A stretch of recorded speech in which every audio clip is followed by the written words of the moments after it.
जय जवान जय किसान का नारा दिया और जब वो इस दुनिया से गए और उनकी जेब को टटोला गया तो एक देश के प्रधानमंत्री की जेब में 220 रुपए निकले। और प्रधानमंत्री रहते हुए, सुनो भाई जवानों, जितना अनुकरण कर सके उतना करना।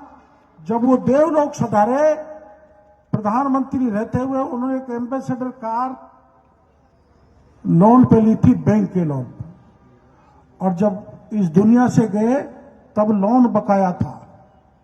मरने के बाद लाल बहादुर शास्त्री की मां ने उस कार का लोन चुकाया था। क्या ऐसा नेता बन सकते हो आप लोग? Yes sir. अगर राजनीति माना है तो ऐसा ही करो, और अधिकारी भी बनो तो वैसा ही बनो।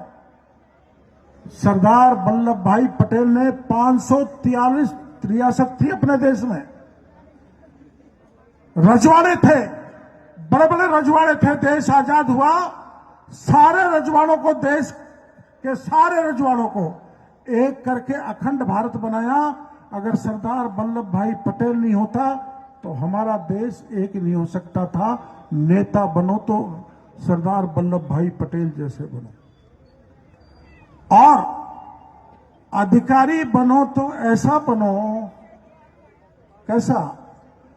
जहां एसपी लगो, पुलिस का अधिकारी लगो, तो गुंडों में भय होना चाहिए, बदमाशों में भय होना चाहिए।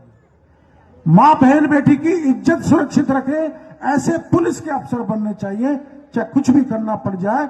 और जवान बनो तो कैसा बनो? अभी जो पाकिस्तान को आपको पता है, ऐसा कभी भी नहीं हुआ हमारे देश में आजादी के बाद कि कई सैकड़ों किलोमीटर अंदर घुस के हमारी सेना आतंकवादियों को, अड्डों को ध्वस्त कर आई। जवान बनो तो ऐसा बनो।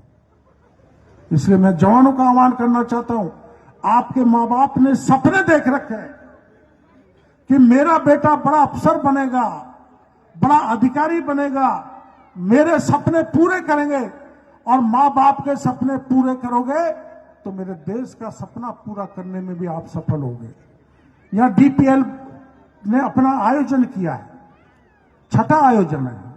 मेरे को बुलाया, डीपीएल की पूरी टीम को, पूरे संयोजकों को, पूरे आयोजकों को मैं बहुत बहुत धन्यवाद देना चाहता हूं कि मेरे छोटे भाई के चुनाव हार जाने के बाद मैं पहली बार इतनी भीड़ में दौसा की जनता को देख रहा हूं। मेरे को प्रणाम करता हूं, ताली बजाओ।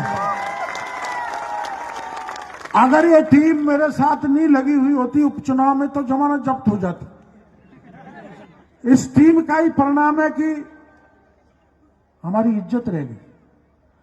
और इस दौसा ने मेरी सदा इज्जत रखी है, मेरे परिवार की रखी है। और एक बार तो ऐसी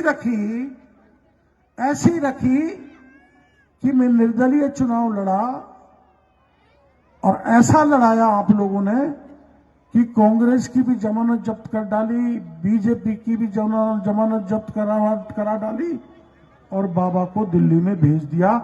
ऐसी जनता का मैं एहसान कभी भी नहीं भुला सकता। तिल तिल में मेरा एहसान समाया हुआ है।